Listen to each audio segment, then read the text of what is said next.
Salut à toutes, salut à tous, soyez les bienvenus dans Un pilote presque parfait, votre émission dérivée de votre podcast sériel habituel, la saison des séries. Je m'appelle Junior et je suis comme à chaque fois ravi de vous retrouver. J'espère que vous passez un bel été malgré les chaleurs étouffantes avec lesquelles on doit composer en ce moment. On ne sait jamais si c'est votre première écoute. Petit rappel du concept de PPP pour les intimes, chaque mois nous sommes 3 pour parler d'une série uniquement à travers son premier épisode que l'on passe en revue scène par scène, et une fois qu'on a terminé nos observations, analyses et autres digressions, chaque participant doit attribuer à ce pilote une note entre 0 et 10. L'objectif, établir un classement général qui répertorie les séries les plus efficaces dès leur premier épisode. Si vous êtes des fidèles de la saison des séries et d'un pilote presque parfait, vous allez très vite identifier les voix de celles qui sont à mes côtés aujourd'hui. La première est celle qui m'a fait endurer 6 saisons de la série Outlander, il s'agit d'Hélène. Salut Hélène. Salut Junior. Tout va bien ? J'ai très chaud, j'ai très chaud, très chaud. Oui, bah là, faut garder tes vêtements par contre. Donc, enfin, oui, pas le choix là. Enfin, on ne l'a plus entendu depuis février dernier ici. C'était dans le PPP consacré à Charmed. J'ai cru qu'elle avait fini dans la série FBI Portée disparue, mais comme dans les fictions Les 4400 ou Manifeste, qui cartonnent en ce moment sur Netflix, elle est finalement revenue dans notre temporalité pour parler dans ce PPP. Il s'agit d'Alexandra. Salut Alex. Coucou Junior, je suis contente de te retrouver et même de retrouver Hélène. Ça me fait très plaisir. Moi aussi, ça me fait plaisir que tu sois là pour cette dernière. Au programme de ce dernier PPP de la saison 2021-2022, une série française, direction le 7 décembre 2018, date à laquelle débarquait sur la plateforme Netflix la série Plan Cœur, une fiction créée par Noémie Saglio, Chris Lang et Julien Tesser, dont la production s'est achevée en 2022, 3 saisons et 21 épisodes disponibles à ce jour. Pour vous donner un petit aperçu, je vous propose un premier extrait et on en parle juste après. Il est 9h30, mon ange. Il arrive à quelle heure ton premier patient ? Il y a 5 minutes. Allez, dégustation ! À 13h, là, le mec, il te passe, regarde. Il arrive, souris. Non, souris pas. Parce qu'Antoine croit encore que tu vas au yoga prénatal ? Ah oui, au rythme où je suis censée y aller, le Dalai Lama peut aller se rhabiller, hein. T'es meilleur pote avec mon frère Antoine. Il y aura pas de troisième fois. La vie des autres est tellement mieux. Moi, ça va vraiment pas, là. Non, mais attends, t'es sur Instagram, là ? Ouais. Ouais, bah d'accord, super, très bon move. C'est l'idéal quand tu déprimes, hein. Va directement sur le compte de Gisèle Bündchen. 2018, elle a pas besoin d'un mec pour reprendre sa vie en main. Mais pas d'un mec, mais d'un ou plusieurs pénis dans son vagin régulièrement. Moi, c'est Jules. Elsa. Elsa. Dîner vendredi soir. Écoute, je vais t'expliquer, tu vas y aller, ma fille. Je suis bidon. Je vois tout sauf quelqu'un de bidon, moi. T'es magnifique. Alors, pour celles et ceux qui n'ont jamais vu cette série, Alexandra, est-ce que tu peux nous faire le pitch de Plan Cœur, s'il te plaît ? Alors oui, donc ça fait plus de 2 ans qu'Elsa est célibataire. Elle focalise encore beaucoup trop sur son ex, donc Max. Ses 2 copines, Charlotte, donc Chacha pour les intimes, et Émilie, Milou, ne savent plus quoi faire pour lui remonter le moral. Et donc il y en a une des 2 qui va avoir une super idée de génie pour essayer de lui changer sa situation.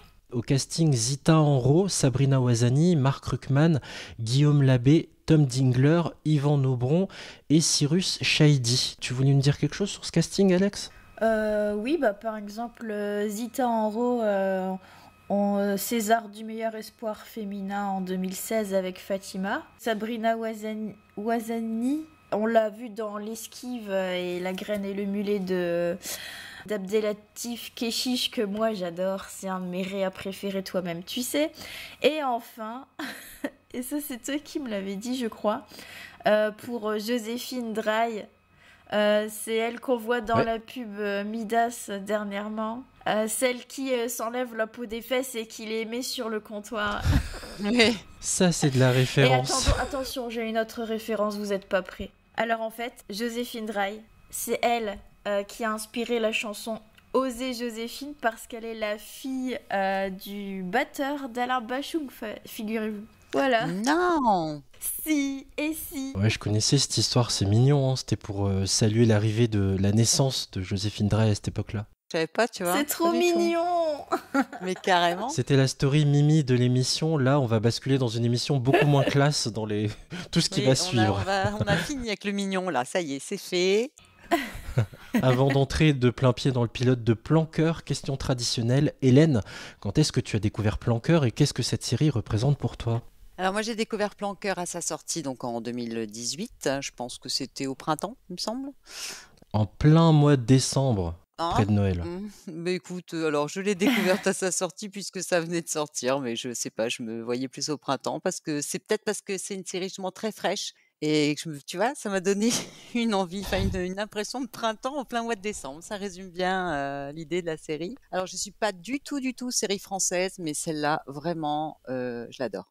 Juste pour situer pour nos auditeurs, il y a donc 3 saisons, il y a un épisode en mode confiné. Est-ce que tu as tout vu ? Non, j'ai pas vu l'épisode en mode confiné et quand j'ai voulu regarder la saison 3, je n'ai pas retrouvé cet épisode, impossible de le trouver. Alors, si quelqu'un sait où il est passé, on peut le voir. Eh bien, tu t'adresses à un animateur de podcast en série, ça tombe bien, je vais peut-être t'aider. En fait, à l'époque, il y avait la saison 1 qui est sortie et la saison 2. Puis le confinement nous est tombé dessus entre la saison 2 et la saison 3. Ils ont fait un épisode spécial confiné qui était le 7e épisode de la saison 2.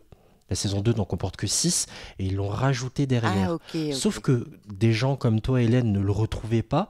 Du coup, ils l'ont mis à part et ils l'ont rebaptisé Plan Confiné. Donc maintenant, l'épisode, il est à part en fait. Il faut taper Plan Confiné. Ok, d'accord, Voilà. merci.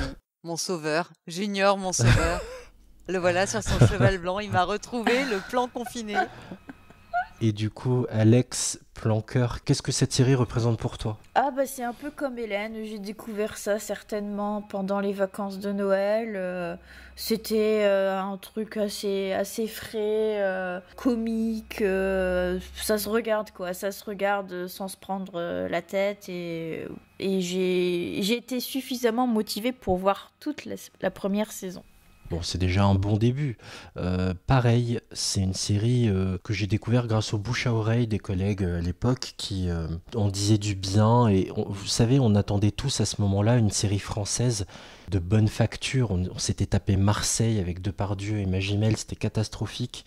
Enfin voilà, on attendait qu'enfin une série ne soit pas trop ridicule.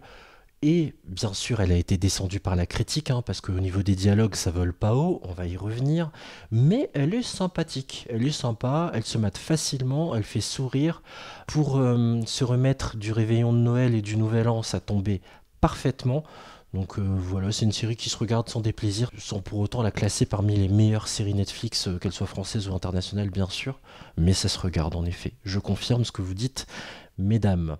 Le pilote a pour nom Plan Secret. Le pilote s'ouvre sur un homme qui a le dos tourné à la caméra. On peut voir qu'il a une veste de costume sur les épaules. On le suit dans les couloirs d'un bâtiment et il se dirige vers une porte d'appartement. Il toque à la porte 3 fois. Et c'est Anne de Pétrigny qui lui ouvre la porte avec un ton suave dans la voix et un grand sourire sur son visage. L'homme entre et referme la porte derrière lui et en fermant la porte, on découvre le visage du jeune homme, le tout sur une musique hyper lounge, tu sais, qui aurait pu être composée par The Avener. Que vous inspirez ce pré-générique qui s'arrête là ? Bah ça veut dire qu'il va passer à la casserole tout simplement avec cette cougar. Déjà, moi je trouve que la musique, ça fait limite film érotique M6 quand même. On sent quand même qu'il va se passer un truc. Vous n'étiez pas nés, mais à une époque, le dimanche soir sur M6, il y avait des films érotiques. Il y en a qui restaient éveillés après Culture Pub.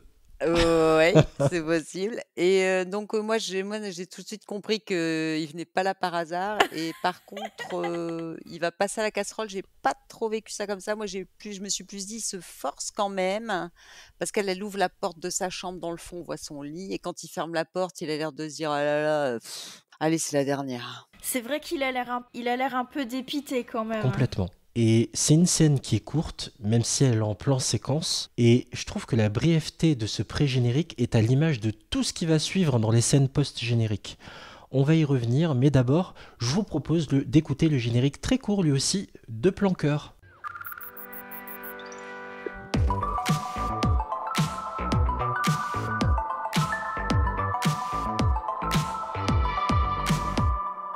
Allez, on commence. Chapitre 1.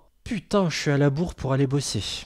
Alors, on découvre la protagoniste un peu en mode Ugly Betty quand même. Elle est endormie sur ses lunettes, écrasée sur le canapé de son père, la bouche ouverte et grimaçante, ça fait un peu grotesque. Elle ronfle évidemment, hein, sinon ça vient pas, ça vient pas compléter le tableau. Et donc son père essaye de la réveiller. Et là, on découvre qu'en plus, son père a fait rentrer sa première patiente de la journée et elle est installée pile devant le canapé où dormait Elsa, en petite culotte, le jean à moitié enlevé. Et on découvre l'environnement, en fait. Donc, elle squatte, elle n'a pas sa chambre, ou du moins, elle ne l'a plus.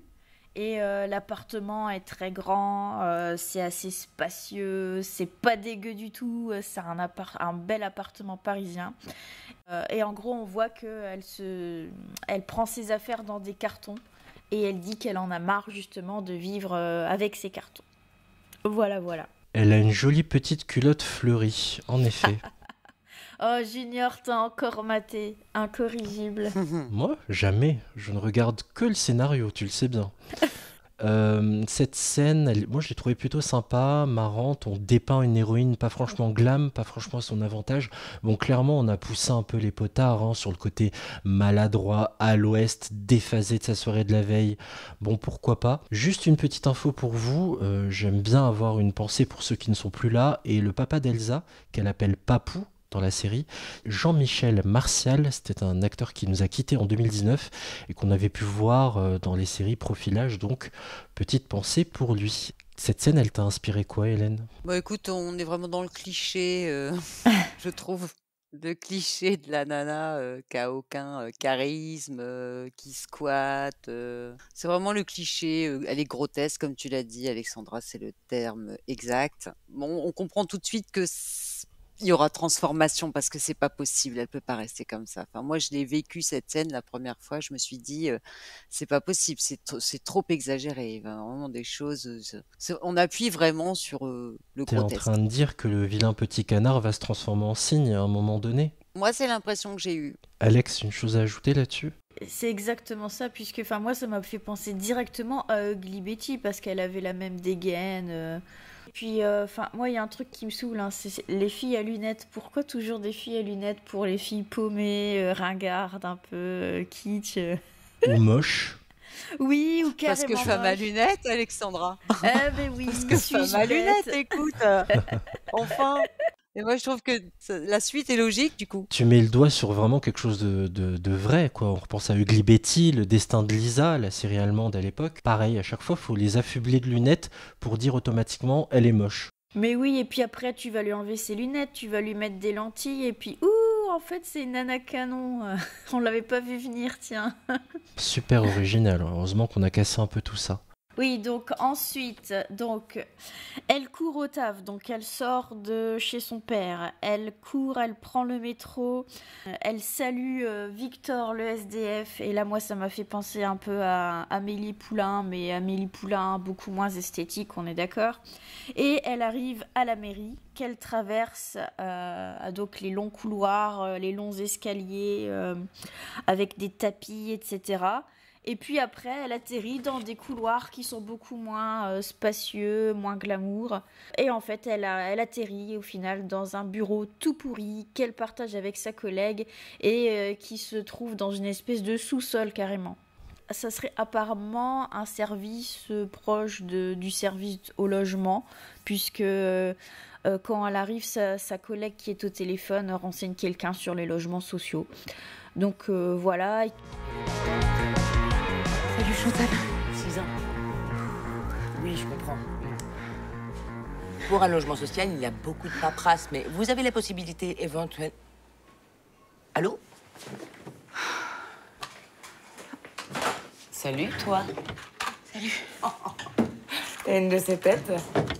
Raconte. Je peux pas. Blackout total. Ah ouais. Grosse soirée, quoi. Faut que j'appelle mon téléphone. Chapitre suivant, le trou-duc de la com. Ah oui, voilà. Impeccable. Une très belle mise en bouche, Junior. Je te félicite donc pour ce titre de séquence qui est savoureux. Donc on retrouve donc Elsa qui rentre dans son bureau pourri, comme l'a dit Alex, qu'elle partage donc avec une collègue et donc qui est en sous-sol. En effet, elles ont une fenêtre en hauteur. On a vraiment l'impression qu'elles sont à la cave. Donc elle sort sur son bureau du Coca et du Doliprane comme petit-déj, ce qui laisse présager qu'elle a passé une nuit de folie. Donc sa collègue lui demande comment était sa soirée de la veille.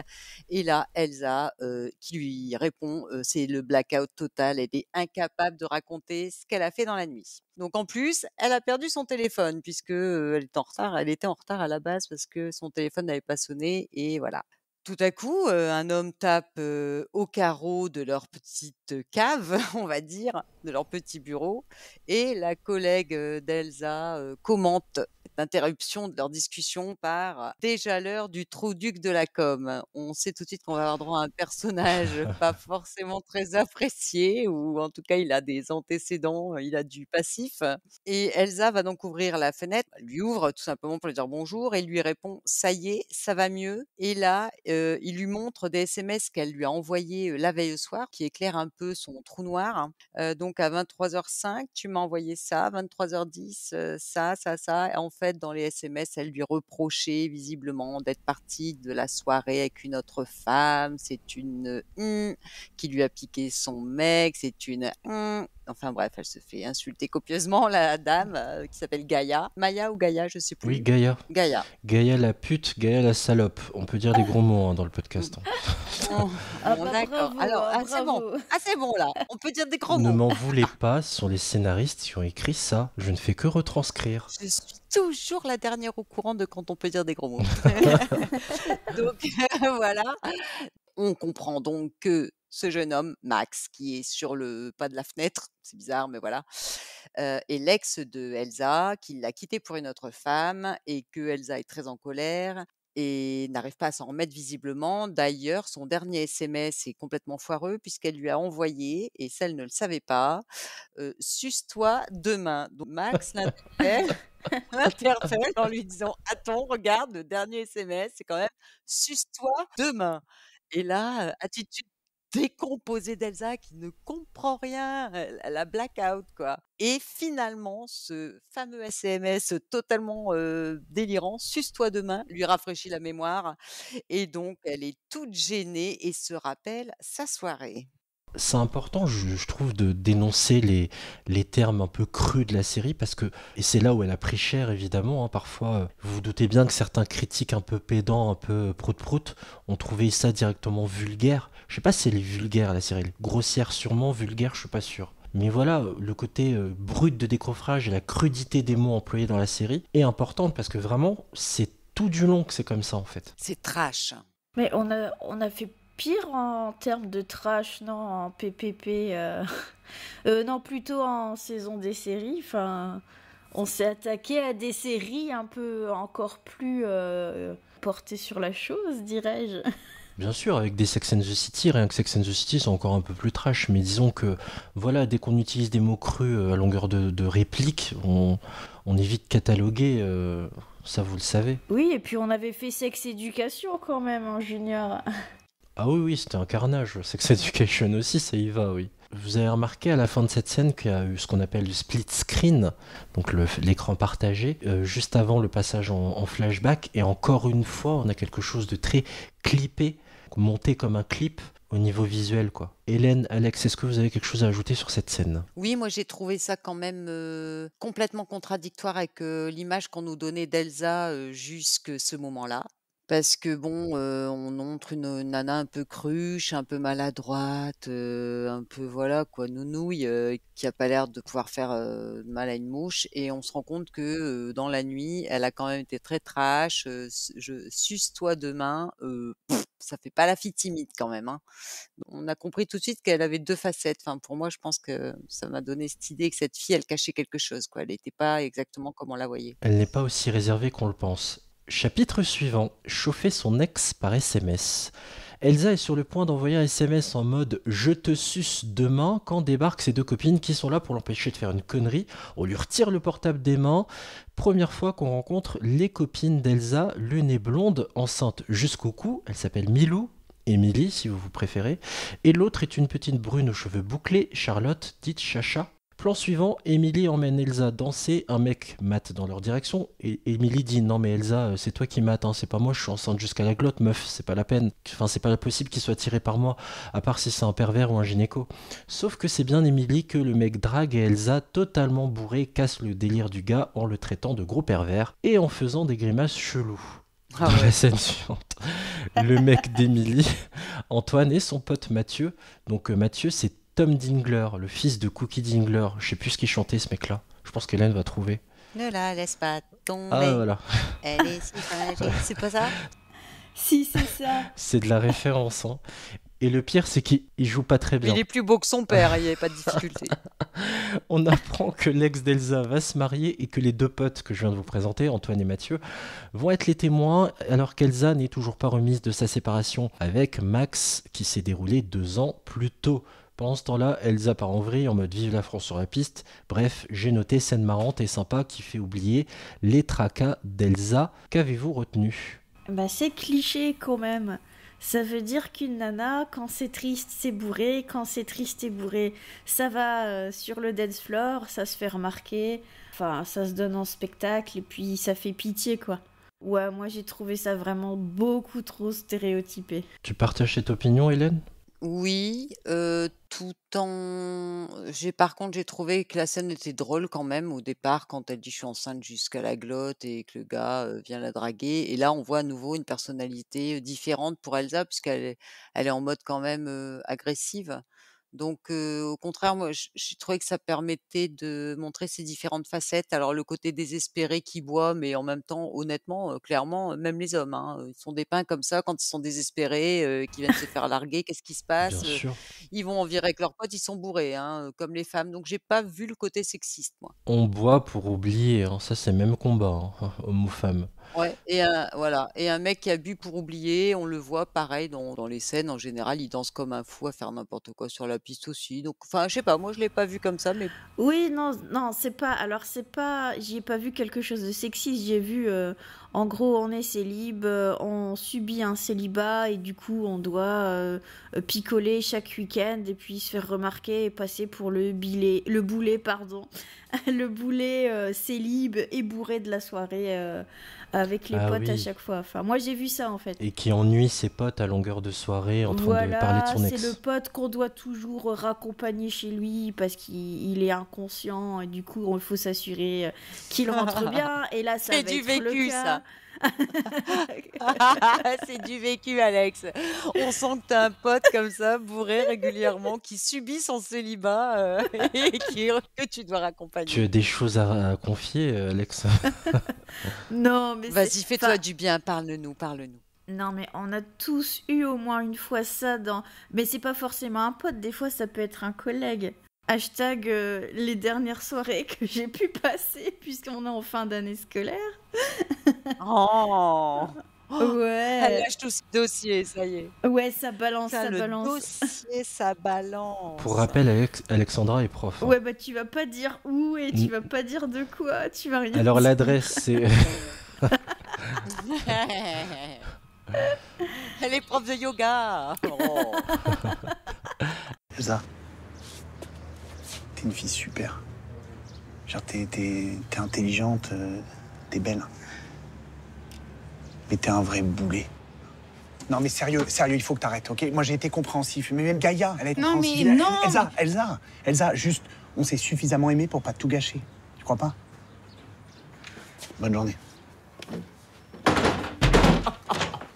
Suce-toi demain. Il a déjà sûrement essayé tellement il se kiffe. Je veux plus jamais boire, putain, je fais n'importe quoi. Allez, on retourne au boulot d'Elsa. Oui, retour à la mairie. Et donc là, son ex plutôt, oups le lapsus, l'ex d'Elsa, lui dit, merde. La complimente. Il la complimente sur toutes ses qualités. La complimente, il lui dit qu'elle est intelligente, qu'elle est belle et intéressante, etc. Et à la fin, la chute, mais t'es un gros boulet. Et elle le regardait avec des yeux qui pétille, et forcément à la chute, bah là ça pétille moins, quoi. Parce que bon, en effet, au bout de 25 mois, être encore en crush sur son ex, bon, c'est qu'il y a un gros problème, quoi, et que c'est un gros boulet, surtout. Ouais. Mais quand même, c'est quand même un peu mignon, quoi. Parce qu'il reconnaît quand même ses qualités, et du coup, il est pas trop de mauvaise foi, finalement, ce Maxou, là. On est assez d'accord avec lui, hein. Moi, je pense comme toi, je suis assez d'accord avec Maxime. Ça dépeint bien le caractère d'Elsa et elle est exactement dans cette situation, le boulet, qui n'a pas fait son deuil et voilà. Non, mais il a raison en fait, Max. Moi, je suis d'accord. Et toi, Junior? Je valide complètement tout ce qu'il dit et en plus tu sens qu'il a le souci de rester en bon terme avec elle. Il veut pas. On s'est suffisamment aimé pour pas tout gâcher. Donc j'aime bien aimer cette formule-là. Il n'y a pas besoin de s'entre-déchirer parce que j'ai refait ma vie et toi non quoi. Puis j'aime bien cette scène parce qu'elle est pleine de punchlines plutôt bien senties. Mais après, moi, il y a un truc qui reste non éclairci. J'ai pas compris si 25 mois auparavant, il a largué Elsa pour la nouvelle, donc Gaïa, ou si c'est au bout d'1 an ou 6 mois ou je ne sais quoi qu'il a retrouvé quelqu'un en fait. Et donc je sais pas si vous pouvez m'éclairer sur ce point. Bah, on le sait pas encore puisque c'est dans la scène suivante déjà qu'il parle des 25 mois. Ah d'accord. Et on est encore dans le mystère. À ce moment-là, on ne sait pas encore depuis combien de temps ils ont rompu. Et je pense que c'est volontairement qu'on est laissé dans le doute jusqu'à ce moment-là, puisqu'on a l'impression que c'est tout récent et qu'elle a du mal parce que c'est tout récent. Parce qu'on voit qu'elle souffre encore sur son visage. Et c'est important, c'est justement la scène qui arrive. C'est la scène où on se rend compte que non, c'est pathologique. Là, on pouvait comprendre jusqu'à ce moment-là que c'était peut-être récent, qu'il venait de la quitter et tout. Et c'est dans la scène suivante qu'on se rend compte que c'est vraiment pire que ce qu'on pensait, quoi. Enfin, moi, je l'ai. Ben on y arrive, on rebascule en mode flashback et on quitte la soirée en compagnie des 3 copines. Voilà, donc on a Elsa qui se fait raccompagner par Milou et Chacha. Elle la raccompagne parce qu'elle est ivre. Et là, on apprend donc, comme je disais, que ça fait 25 mois que Max et Elsa ne sont plus ensemble. Ses copines veulent absolument qu'elle passe à autre chose. Elles ne savent plus comment argumenter, je pense, au bout de plus de 2 ans pour que ça marche, à tel point que Chacha lui dit que son vagin est rebouché, que c'est un peu comme un trou de boucle d'oreille. Enfin, c'est trash, quoi, mais je pense qu'elles sont à bout, les copines. Elle lui dit que c'est pas bon, que ça doit reboucher, ça doit être tout dégueu. Je crois qu'elles sont à court d'arguments. Et là, tu as Minou qui est en couple, qui dit mais non, mais pas du tout. Une femme n'a pas besoin d'être avec un homme pour être épanouie. Donc bon, on n'est pas sûr que Chacha et Milou aient la même stratégie pour aider leur amie. Milou est contre le conseil de Chacha, qui est de baiser, il faut le dire clairement, hein, elles se contrecarrent un peu l'une l'autre, elles sont pas trop d'accord. Et Elsa, elle, a mis un terme à leur différence d'avis en disant qu'est-ce qu'elle voulait. C'est pas baiser ou être célibataire, il n'y a pas noir et blanc en fait. Elsa, elle veut une vraie histoire, comme elle en avait une avec Max, donc le deuil est pas fait effectivement. Et elle veut une histoire d'amour, Elsa. Donc forcément, les 2 copines sont toutes les 2 à côté de la plaque. Donc ensuite, donc ses amies, voilà, donc elles se disent qu'il faut absolument, qu'elle les aide. Enfin, elles veulent absolument l'aider, pardon. Milou dit qu'elle est même prête à payer pour aider sa copine. Elle dit ça à Chacha après avoir déposé Elsa. Et là, c'est là qu'en fait, tout le thème principal de la série commence. La pauvre, elle ne sait pas encore qu'à ce moment-là, elle a ouvert la boîte de Pandore, Émilie, en disant Oui, ça. bah, c'est le problème, c'est que Chacha, si tu lui dis quelque chose, j'ai l'impression que ça part vite en cacahuète. Hein. C'est clair, elle a un côté vraiment spontané. Ah oui, elle est brute de décoffrage, hein, ça, y a pas à dire. Elle y va pas par 4 chemins. Attends, il est quelle heure là? Ah mais c'est quoi le truc qui vibre sans arrêt? C'est Elsa, elle arrête pas de m'appeler. Bah réponds-lui, non? C'est pas parce qu'on a baisé 2 fois que tu peux me donner des conseils. Hein. Hein?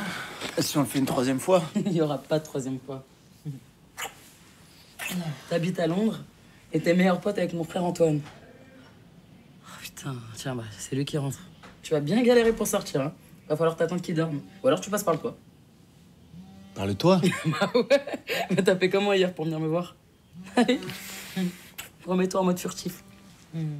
On est chez Charlotte, enfin dans sa chambre à l'étage d'une maison, et dans son lit il y a Mathieu, donc Tom Dingler, et on apprend qu'elle a couché avec lui 2 fois, qu'il est ami avec le frère de Charlotte, qu'il baise donc dans la maison du frère qui héberge gentiment sa sœur qui visiblement a des galères de thunes. On apprend aussi que Mathieu vit à Londres.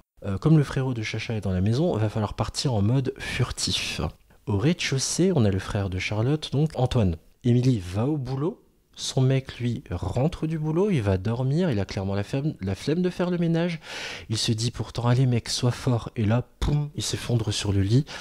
Puis on a des allers-retours entre 2 endroits. On suit Émilie à son boulot. On découvre qu'elle est chef de chantier. Et pendant ce temps-là, son pote Mathieu le londonien file à l'anglaise après que Charlotte ait checké qu'Antoine était bien en train de faire dodo. J'ai résumé toute cette scène en une phrase, scène de transition pure et dure. Est-ce que vous avez mieux? Alors oui, moi j'ai quelque chose à rajouter. Tu as quand même oublié de dire que le hamster de Chacha s'appelait Moule Frites. Mais oui, moule frites. Et qu'il Il adore mange le du kebab. Mais enfin, Junior, un truc hyper important. Et t'as aussi oublié de dire que Milou, enceinte jusqu'à la glotte, est une maîtresse femme. Et que son mec est là en train de te dire, elle va bientôt accoucher, je vais bientôt accoucher. On voit qu'il en peut Il est plus. soumis. Enfin, moi, je l'ai vu comme ça.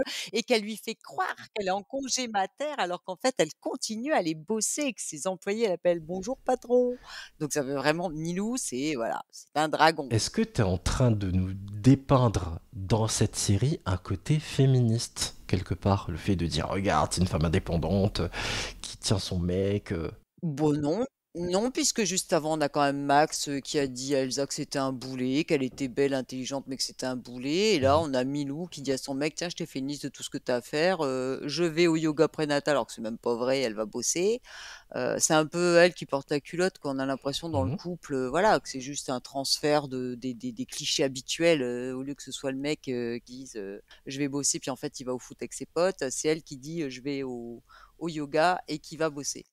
Donc je trouvais que c'était pas mal, la présentation des 2 couples est pas mal. Moi, j'ai été quand même épatée de la forme olympique de Milou, qui dévale les escaliers en courant. Ouais. Je me suis dit, waouh, ah ouais, quand même. Parce que moi, j'ai déjà été dans cet état et j'aurais été incapable de faire ça. Ni pour descendre, ni moi pour aussi. monter. Moi je l'ai roulé, je roulais jusqu'en bas. Non, puis le yoga prénatal, je sais même pas si ça existe, parce que je sais pas comment les filles font pour se pencher, quoi. Ah non, mais elles font pas tous les exercices, c'est adapté en fait. Parce que clairement, faire un chien tête en bas, au secours, vive le vomito derrière. On voit plus ses pieds dans la baignoire, tu peux même pas écarter les jambes. Ou peut-être c'est que de la relaxation ou un peu, des exercices. Ça doit être vraiment des exercices adaptés quand même. Allez, on retourne au boulot d'Elsa à la mairie de Paris. Oui, Elsa appelle son propre téléphone puisque, on vous le rappelle, elle l'a perdu. Et donc en fait, elle pense que c'est un gars qui a passé la nuit avec Charlotte. Donc c'est pas ça. Ensuite, elle l'accuse de lui avoir volé son téléphone. Et c'est pas ça du tout. Et donc en fait, lui, il répond en la flattant avec une tonne de compliments, qu'il l'a vue, qu'elle vomissait, etc., mais qu'elle était quand même appétissante. Enfin, il dit des choses comme ça. Ça reste quand même assez étrange. Il lui propose de lui ramener son téléphone, toujours en la couvrant de compliments. Finalement, Elsa accepte et elle dit à sa collègue que de toute façon, les gars qui draguent par téléphone sont des boudins. Et sinon, ils ne draguent pas par téléphone si ce ne sont pas des boudins. En gros, c'est ça. Alors que sa collègue, elle, lui, se faisait déjà des films. Mais ça se trouve, c'est l'homme de ta vie, ce type au téléphone, etc., etc. Bonjour les clichés. Grave, j'ai oublié de dire une chose importante. On a beaucoup rigolé autour de ça dans Windows Stress, mais je trouve que Même si la dose n'est pas aussi poussée, elle est quand même présente. Parfois, la série manque clairement de subtilité, quoi. Ils en ont rien à battre. Si on met les deux pieds dans le plat, quitte à en faire trop, et voilà. Et je trouve que cette scène-là, ouais, le mec qui drague par téléphone, ok, c'est un gros boulet. Y a rien de subtil Non, mais là-dedans, en fait. Elsa n'est pas subtile. Mais après, ça peut être inquiétant aussi. Enfin, moi, j'imagine. Je me mets à la place d'Elsa, ok. Je ne trouve pas mon téléphone. Je l'appelle, je tombe sur un type, et le type me fait de la drague. Mais je me dis que c'est un sociopathe, un psychopathe, qu'il va vouloir me retrouver, me découper en morceaux. Enfin, me faire draguer par téléphone par quelqu'un que je ne connais pas et je sais même pas quelle tête il a. Enfin, moi, je sais pas vous, les gars, moi, je flippe. Hein. Alors, ça peut être Jean Dujardin. Ça peut être Jean Dujardin, puisqu'on a exactement la même entrée en matière entre Jean Dujardin et Fira. Dans Un homme de taille ou je sais pas quoi, en fait, quand Virginie Efira perd son téléphone, un homme, elle appelle, elle tombe sur un homme qui lui dit j'ai votre téléphone, on se donne rendez-vous au resto pour que je vous le rende, et en fait il est tout petit. Je l'ai pas Vous vu, avez ce jamais film. vu ce film? Non. Ouais, donc c'est Jean Dujardin qui se joue un homme de petite taille et Virginie Efira qui est assez grande en plus comme nana qui joue la nana, et c'est une jolie histoire franchement, et ça vaut le coup, et ça commence exactement pareil. Donc moi tu vois je trouve pas ça choquant. Enfin, moi, je suis beaucoup plus pragmatique. Je suis pragmatique et je me projette tout le temps dans les personnages. Faut pas te montrer le film ou la série Hannibal, toi, on va te perdre. Hein. Ah non, mais moi, je suis terrorisée. Ah ouais, pour quelqu'un qui coupe en morceaux, on est en plein dedans. Moi, c'est Jules. Jules Dupont. C'est un pseudo. Pardon. Elsa. Elsa. Elsa. Ok. Et alors, tu bosses à la mairie? Bah ouais, d'où le... Cool. Ouais, cool. Bon bah merci, hein, j'y vais. Bah attends, t'as pas le temps de... faire un petit tour de manège? Tu veux vraiment que je revomisse? Ah. Bah ravie de t'avoir rencontré, Jules Dupont. Alors, voyure. J'espère. Allez, chapitre suivant. Tournée manège. Alors, donc, Elsa a donc accepté le rendez-vous de 18h au manège sur la place d'Hôtel de Ville avec le bel inconnu qui a récupéré son téléphone. Et elle arrive, elle voit un super beau gosse qui lui fait signe, elle se retourne, elle se dit non, c'est pas possible, quoi. Enfin, tu vois, la fille toujours très peu sûre d'elle. Et en effet, on reconnaît, nous, le gars, le mec de la scène du départ avant le générique, qui entrait dans une pièce avec une femme qui avait l'air chaude comme une baraque à frites, et on le reconnaît, on se dit non, le voilà. Ça me rappelle quelqu'un, tiens. C'est pas le retour du Jedi, c'est le retour du beau gosse. On fait yeah. Oui. Donc beau Elsa, gosse. ouais, mais Elsa aussi, elle est choquée, elle est comme nous. On voit tout de suite à sa tête qu'elle s'y attendait pas. Elle s'attendait vraiment à un boudin, quoi. Donc il se présente, il lui dit qu'il s'appelle Jules Dupont. Donc là, ouais, question subtilité dans la série. Bon, mais bon. En fait, je pense que c'est choisi pour pas qu'on puisse le retrouver. Donc, elle blague un peu, elle lui fait des grosses blagues, mais complètement relou. Elle lui demande si c'est un pseudo, elle se marre. Enfin, elle est hyper mal à l'aise. C'est vraiment pas sa journée, je trouve. Donc, elle se présente aussi, mais alors lui, il est déjà en mode love, quoi. Elle lui demande même s'il veut la voir vomir à nouveau parce qu'il lui propose de faire un tour de manège. Donc, elle insiste un peu sur le côté psychopathe qu'elle avait en tête. Et bon, elle est toute retournée quand même, on voit qu'elle est un peu perturbée et elle refuse le tour de manège. Elle s'en va et elle lui dit, un peu c'est dans le même acabit que Plus dans le bus, c'est à la revoyure. Ouais, cette scène est marrante. D'ailleurs, Elsa vanne Jules en disant c'est un pseudo ou quoi? Jules Dupont, tu vois, tellement Ouais, c'est voilà, c'est banal. ça, elle se fout de lui. Mais oui, et mine de rien, sans le savoir, elle est déjà dans le vrai en fait, quand on a vu la suite de la série. Voilà, mais pas si bête. C'est normal quand on est embarrassé d'aller dire des grosses conneries, de tenter la blague, d'être dans de l'humour potache. Enfin, j'imagine qu'on s'est tous retrouvés dans une situation où, bah oui, on est gêné, on n'a rien à dire, et du coup, bah, on dit de la merde, quoi. Dans la scène suivante, il faut absolument qu'Elsa raconte sa rencontre avec Jules, et Emily vanne Elsa en mode « Mais tu t'es prise pour Coluche, meuf, ou quoi, pour dire à la revoyure ?» Charlotte les rejoint et cache bien le fait qu'elle se tape Mathieu. Oui, t'inquiète pas, je l'ai remercié pour le boulot, il m'a recommandé en tant que serveuse, normale, entre potes. Émilie dit, notre pote Elsa est naze, elle a refusé de faire un tour de manège avec un BG, donc avec Jules, alors qu'elle le trouvait Supra à son goût, quoi. Il porte un nom trop bateau pour le trouver sur les réseaux sociaux, ça va être compliqué. Et Charlotte dit, bah check le téléphone, il est peut-être en photo avec quelqu'un de la soirée qu'on connaît. Et là, Elsa hallucine de voir que le mec s'est pris en photo en lui donnant un rendez-vous précis et son numéro de téléphone. À ce moment-là, Elsa se cherche des excuses pour pas y aller, elle critique la mise en scène faite par le mec sur les photos. Si ça se trouve, il fait des UV. Ça se trouve, il met des moules bites. Moi, j'y vais pas, moi. Moi, j'y vais pas. Et là, coup de pression de Charlotte en mode, bon, tu te tais maintenant et t'y vas. Interdiction de parler de ton ex, ok ? Et on prend dans la scène suivante la direction d'un restaurant. Oui. Et donc là, évidemment, au restaurant, Elsa, elle parle de son ex, tout de suite d'emblée. Elle fait exactement le contraire de ce qu'on lui a dit. Je précise, on l'a pas dit, que Elsa a fini par accepter le resto prévu par Jules, et là, elle est avec Jules au restaurant. Et elle parle de son ex à Jules pour commencer le date. Elle évoque le fameux complexe du pervers narcissique pour pas tomber dans le cliché. Il lui fait le coup des yeux, il veut lui enlever les lunettes. Enfin, ça c'est too much. Enfin, je dis ça parce que je mets des lunettes depuis mes 3 ans et ce coup-là, on a essayé de me le faire plusieurs fois et à chaque fois, ça m'exaspère parce que...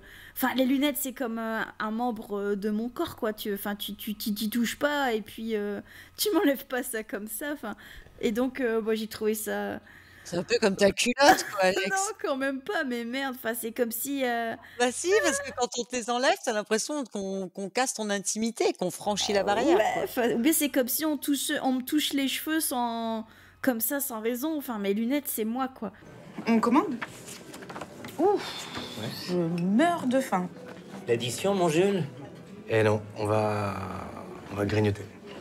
Les spécialités maison, c'est la planche d'andouillette et celle de foie gras confit. Merde, t'es végane peut-être ? Ah non, oh là là, pas du tout. Non, mes copines, elles m'appellent Madame Porc. enfin, pas cochonne, quoi, porc, comme le porc, l'animal. Ouais, rien à voir avec... Planche mixte. Planche mixte. Et une planche mixte pour les amoureux. Quoi d'autre ? Qu'est-ce qui se passe sur cette scène ? Heureusement qu'il y en a un qui pense au temps qui passe parce qu'on sera encore là. Le serveur leur propose le menu, lui il est emballé et il a peur qu'elle soit végane ou végé ou je ne sais quoi. Et elle, en fait, elle est encore plus emballée et là elle dit qu'on l'appelle Madame Porc tellement elle aime bien l'andouillette, etc. Et là elle pouffe un peu de rire. C'est un peu grotesque encore ici. Donc le serveur revient et il les appelle les amoureux carrément. #malaise. Voilà, #malaise. Et puis elle glousse encore. Et puis après, donc, elle lui demande ce qu'il fait dans la vie. Il répond qu'il est professeur. Et elle lui dit qu'il n'a pas du tout le physique de la profession. Et là, moi, encore une fois, là, je me dis, mais what the fuck, les gars. Genre, quand on est prof, on est forcément un laidron. Oui, parce que vous riez tous les deux parce que vous savez que c'est ma profession. Et du coup, moi, en plus d'avoir les lunettes, d'avoir le coup d'enlever mes lunettes pour m'emballer, je suis censée être moche parce que je suis prof. Pourquoi on fait du podcast, à ton avis ? Non, Alexandra, toi, on pense que parce que tu es prof, tu es moche. Je te rappelle que je suis infirmière et que tout le monde me demande si je porte des sous-vêtements. Donc, mets-toi un peu à ma place. Ah oui. Entre Madame Cochonne et Madame Porc, en gros, tu vois. Hein. Voilà. Donc l'habit fait pas le taf, hein, comme on dit. Donc... Le moine. Et les infirmières ont des sous-vêtements, bordel. Après, lui, il essaye une espèce de pseudo-blague en disant qu'il n'a pas un QI... supérieur, nécessaire pour comprendre ce qu'il y a dans la tête d'un gamin de 7 ans en gros. Et là en fait elle comprend pas sa blague, elle commence à paniquer, elle pense vraiment qu'il est con. Et elle lui dit je pensais vraiment que t'étais con. Et là c'est un peu... Bon, c'est un peu tiré par les cheveux. Elle a pas du tout le sens de l'humour, quoi, en gros. Ouais, elle a pas de second degré, hein, en effet. c'est la cata. Enfin, et puis elle essaye de la voir, mais ça fait potache. Et donc après, on voit le reste de la troupe d'amis qui se rejoint dans un bar. Pendant ce temps-là, le retour sur les, entre guillemets, les amoureux. Et là, le pianiste du restaurant commence à jouer les notes de Takati Takite de Bobby Lapointe. Et là, Elsa, ça doit être sa chanson préférée. Elle se sent plus, elle s'oublie, elle commence à chanter de plus en plus fort et elle se lève carrément. Et c'est vraiment too much et tout le monde la regarde parce que personne ne connaît la chanson parce que ça date quoi. Et évidemment, comme par hasard, le Jules Dupont là, lui il connaît la chanson et il fredonne un peu avec elle. Et là, on voit qu'elle est de plus en plus séduite parce que... Enfin, en gros, il doit y avoir 3-4 gars sur la Terre qui chantent encore du Bobby Lapointe et ils en font partie tous les deux. Et donc, bon, voilà. Bon, c'était sympa quand même cette scène de... Enfin, moi, je suis fan de Bobby Lapointe après, donc je suis pas forcément objective parce que forcément, moi, je la mets à sa ringarde. place. Oui, je suis ringarde. Et alors... Et je me dis, merde, si je rencontre un Non, mais attends, gars... c'est qui l'ancêtre ici? C'est moi. Oui, mais moi, j'adore attends, les chansons vintage. Tu t'arrêtes tout de suite. J'adore les vieilles chansons. Oui, et ben voilà, c'est plus que du vintage là. Excuse-moi, on est limite à la préhistoire. Bah quoi, tu préfères... Même moi, tu vois, Bobby Lapointe, j'ai pas connu. Tu préfères que j'écoute du Joule ou je sais pas quoi, là, des trucs... Attends, il faut... on n'a quand même pas dit de s'automutiler, Alex. On n'a pas dit de s'automutiler. Mais c'est sympa, Bobby Lapointe. Mais Bobby Lapointe en fond sonore, en soirée, non, mais ça Joule. passe bien. Je savais que cette émission serait un carnage, mais là, on touche le fond. Oh non. Donc, on retrouve Chacha et Milou dans un bar ailleurs dans Paris. Oui, alors Chacha et Milou reviennent toutes les deux sur le problème de Bobby Lapointe, puisque en fait, elles envoient Alex... Pardon, Alex. Non, pas Alex, Elsa. Elsa envoie des SMS à ses copines. Elle leur dit qu'il connaît Bobby Lapointe. Et alors là, tu vois, c'est le... Enfin, les copines, surtout Milou d'ailleurs, est quand même choquée. Alors que Chacha, on la sent un peu... Oui, ah bon tu vois, elle a l'air de penser à autre chose. Et donc, on rigole parce que Chacha, plutôt que d'être interpellée par Bobby Lapointe, demande à Milou, est-ce que tu crois qu'on peut baiser sur le canapé dans le bureau du père d'Europe, d'Elsa? Enfin, elle pose des questions un peu bizarres, comme ne pas baiser le premier soir, ça fait pute. Ça, c'est une réflexion de Chacha. On voit qu'elle a un objectif derrière qui est clairement le sexe entre Elsa et ce type qu'elle vient de rencontrer, et que même Bobby Lapointe, ça la perturbe pas. On enchaîne sur la fin du date entre Elsa et Jules. Donc, on voit que lui, il essaie de l'embrasser, mais elle fait sa chochotte, elle y va pas, puis finalement, non. Elle s'en va, elle donne pas son numéro de téléphone, elle est complètement coincée duc et elle rentre chez elle. Pendant ce temps-là, Chacha et Milou, qui étaient en soirée, attendent un Uber qui traîne. Donc, elle monte. Chacha cache quelque chose. Milou la trouve un peu bizarre, mais elle est obnubilée par son Uber. Mais on sent bien que Chacha n'est pas elle-même.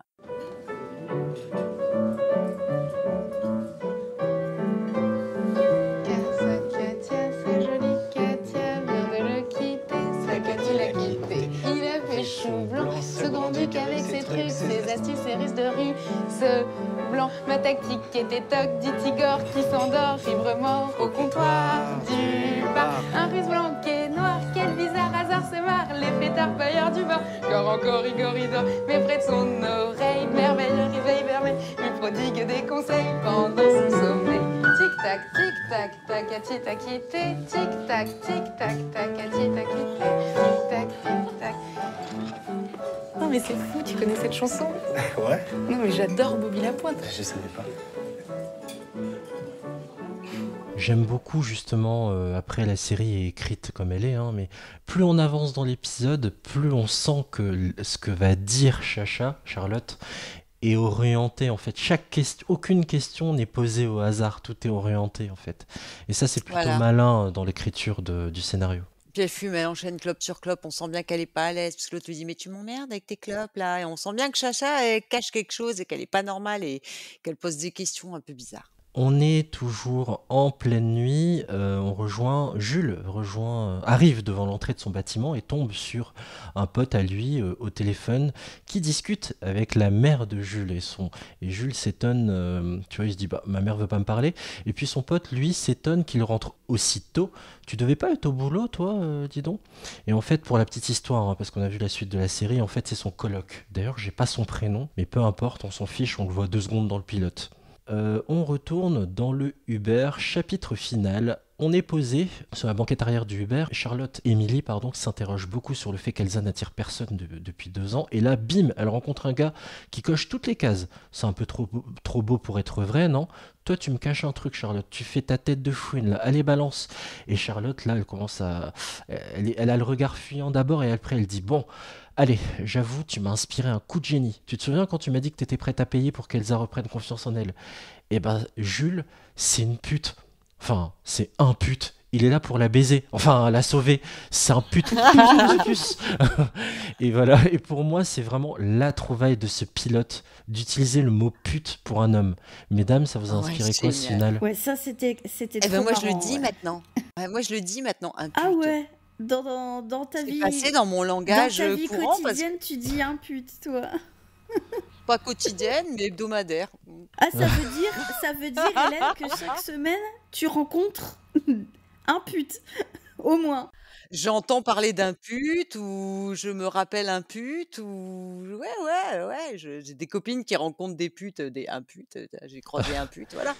Si, d'ailleurs, aujourd'hui, en allant au supermarché, j'en ai croisé un. Enfin bref, peu importe, mais oui.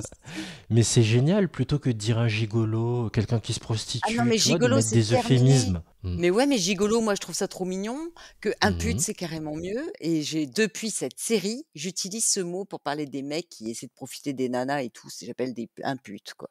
Et toi, Alex ? Moi, ça m'a fait rire parce que c'est vrai que c'est toujours l'insulte suprême pour les nanas. Et là, qu'on masculinise l'expression, moi, ça m'a bien fait rire, en fait. Mais oui, c'est génial. Et je crois que c'est la première fois qu'on fait ça dans une fiction française. Et bizarrement, là, la comicité du truc enlève de la vulgarité, je trouve. Elle appelle un chat, en fait, notre chacha, sans faire de vilain jeu de mots. Ouais.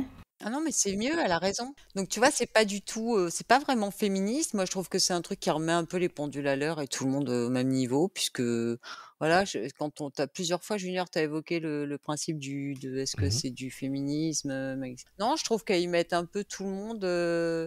Non, c'est vraiment unisexe. Mais le truc, c'est qu'on oublie aussi qu'il y a des travailleurs du sexe, des travailleurs masculins du sexe. Et c'est pas, alors certes, il doit y en avoir moins que des travailleuses, mais voilà, ça a le mérite d'exister quand même.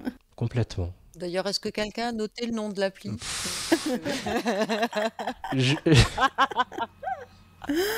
Alex, à tout hasard, est-ce que t'as noté ? Parce qu'elle a dit, regarde, c'est sur une appli, c'est un peu le Deliveroo du mec et tout. Mais si, c'est un Deliveroo, mais pour des hommes. C'est un Uber Beat. Un Uber pute. Non, un Uber Beat. Oui, Uber Beat. Uber Beat. Juste une chose, j'ai oublié de vous demander, mesdames, vous le trouvez comment, Mark Ruckman, le pute, justement ? Il est à votre goût ou est-ce qu'il incarne bien le fantasme ? Non, moi, c'est pas du tout mon type de mec. Ah, moi, ouais. Oh là là, Hélène.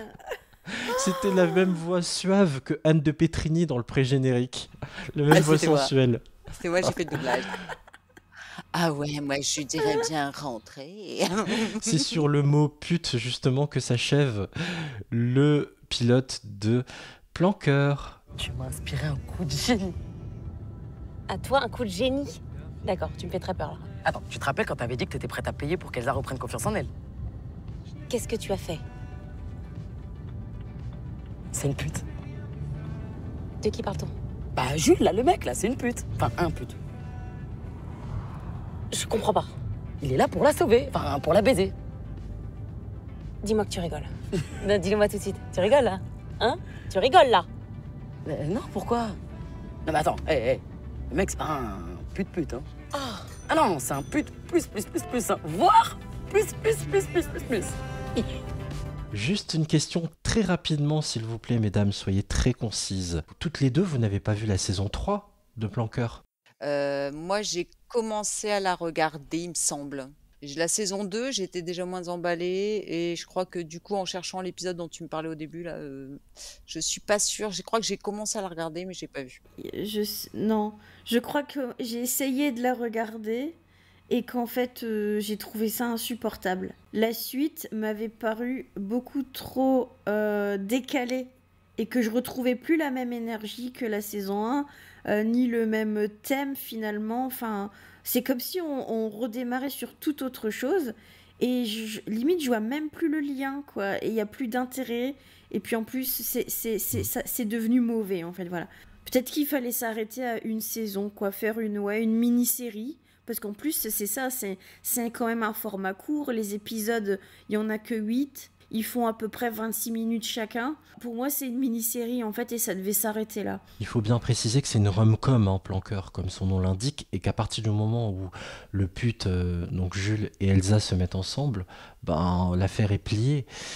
Bah oui. Est-ce qu'il y avait besoin d'étirer derrière leur relation de couple et de savoir comment l'association des deux personnages allait fonctionner, comment ils allaient fonctionner en tant que couple? Quelque part on s'en fout, quoi. Enfin, et j'ai vu la saison 2 également, j'ai pas aimé du tout. C'est bien que je n'ai toujours pas vu la 3. Et par contre j'ai vu l'épisode confiné qui rachète quelque part toute la saison 2, donc je vous le recommande chaudement d'aller le voir, l'épisode confiné. Il est un peu plus long que d'habitude, il dure 3/4 d'heure et vraiment il est très sympa. Assez juste de ce qu'on avait vécu dans la période de confinement, mais la saison 3 j'y suis pas allé parce que je m'en fiche un peu, quoi. Ils en ont déjà trop dit, et encore une fois on a une fin de cycle en plus en saison 2, donc je sais pas, à vous de vous faire votre propre opinion, hein, mais en tout cas la série Planqueur, comme vous le savez, est dispo sur Netflix.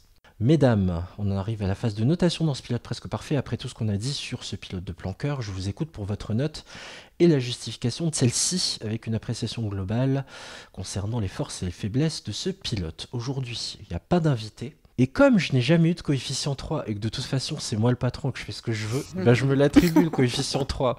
Donc ma note va peser lourdement concernant Planqueur. Je rappelle l'échelle de notation.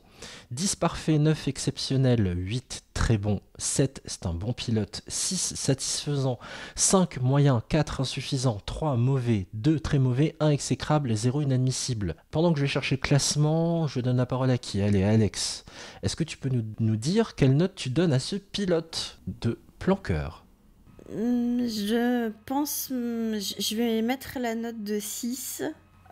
C'est satisfaisant, ni plus ni moins. Ça m'a juste donné envie de regarder la suite. C'était feeling good, c'était frais, rigolo, des fois pas si rigolo que ça. Enfin voilà, ça se regardait bien, ça tombait dans la bonne période des vacances, comme on l'avait dit tout à l'heure. Donc oui, pour décompresser, c'est pas mal. Enfin voilà, l'idée était sympa. C'est plutôt bien joué dans l'ensemble. Bon, les répliques des fois c'est un peu bof, quoi. On aura des pâquerettes. Mais bon, voilà, mais ça se laisse regarder, donc je dirais que c'est satisfaisant. Je mets 6 sur 10. Bon bah c'est bien noté, 6 coef 2 pour Alexandra. Hélène, ta note sur ce pilote? Alors moi, je vais mettre 7. Je m'explique, c'est particulier, c'est que moi je déteste les séries françaises et quand un premier épisode réussit à me faire regarder la série en entier, puisque je te dis, j'ai zappé, je pense que la dernière saison je l'ai pas finie. J'ai dû la commencer, mais pour que je regarde une série française, il faut vraiment que le pilote ce soit de la bombe. Alors je mets 7 parce que je remarque les mêmes problèmes, les mêmes choses qui me plaisent moins que Alex, c'est-à-dire que des fois c'est un peu lourd, on s'attend un peu et tout, mais pour l'humour, je mets 7. Pour les personnages que j'ai vraiment bien aimés, je trouve qu'ils sont bien présentés, surtout les personnages féminins. L'intrigue qu'on découvre à la fin, non, franchement, c'est trop bien. Et moi, j'ai bien aimé les répliques, la répartie. J'ai bien aimé le jeu des acteurs. Donc voilà, non, moi, je mets 7. Bon, d'accord. Bon, moi, je pense que je vais mettre la même note qu'Alex. Je vais mettre 6 satisfaisant, sans plus, ni plus ni moins. Il y a quand même des éléments qu'on a réussi à extirper de la série et qui sont intéressants dans sa crudité, qui sont intéressants dans le fait justement cet apport du mot pute chez un homme. Ça, je trouvais ça assez marrant. C'est drôle, c'est cru, c'est brut. C'est un peu en mode Taureau cette série, c'est-à-dire on passe pas par quatre chemins. Justement, le fameux zéro subtilité dont je parlais. Si on va droit au but tout le temps, ça peut vite être épuisant et on peut vite trouver ça exagéré, quoi. Mais ça se regarde, c'est drôle. C'est rythmé. Moi, tout ce que je demande à une série, c'est quand je la regarde de ne pas sentir le temps passer. Et j'ai absolument pas senti les 26 minutes passer. Donc pour moi, le contrat est rempli correctement. Ni plus, ni moins dans ce pilote de plan cœur. Donc je mettrai 6. Du coup, qu'est-ce que ça donne en note finale ? Alors, ça donne 6,28. Quand on prend le classement, 6,28, les séries qui sont le plus proches... on a Under Stress qui est déjà loin avec 5. On a Dawson avec 6,21. Tiens. Eh ben voilà, moi j'ai eu plus envie de regarder Plan Cœur que Dawson avec le pilote. Ah bah justement, ma chère Hélène, Plan Cœur vient prendre la 11e place de Dawson. Elle se situe pile entre Smallville, 6,42, et Dawson 6,21. Donc la série se classe 11e. Je rappelle les 5 premiers à ce jour, juste avant la pause estivale. 5e Atypical 7,57, 4e Fleabag 7,71, 3e Buffy 8,85, 2e Seinfeld 8,92 et première The Crown 9,00. Voilà. Donc la série se classe 11e. C'était la dernière de la saison de ce PPP et je tiens à remercier les deux participantes. Un grand merci à vous deux. Merci Hélène et merci Alex. Merci Junior, merci Alex. Merci à toi Junior, merci à Hélène, c'est toujours un plaisir de faire des émissions avec vous. Vous aurez remarqué maintenant que j'ai repoussé cette échéance de faire une émission avec elle depuis 2 ans parce que c'est l'inverse, hein. C'est pas elles qui doivent me supporter, c'est l'inverse en fait. Vous en avez eu la preuve aujourd'hui. Voilà, c'était notre dernière émission inédite de la saison 2021-2022. On va se reposer un peu quand même, il le faut bien. Pour notre date de retour, on vous la communiquera sur nos réseaux sociaux. Donc sur Twitter, @piloteparfait et sur Insta, la saison des séries. Je tiens sincèrement à vous remercier, vous, chères auditrices et auditeurs, fidèles à nos podcasts, qu'ils soient en mode saison des séries ou PPP. Je rappelle que vous pouvez retrouver l'épisode que vous venez de suivre ainsi que tous les anciens sur votre appli podcast préféré. Profitez de l'été pour faire du rattrapage d'émissions que vous avez pu rater. Sur Apple Podcasts, Spotify ou Podcast Addict, n'hésitez pas à nous mettre un commentaire et 5 étoiles pour nous soutenir. Au nom de toute l'équipe composée de Colline, Franck, Hélène, Alexandra, je vous souhaite sincèrement de passer un très bel été, plein de bons épisodes, prenez bien soin de vous et je vous dis à très bientôt. Ciao.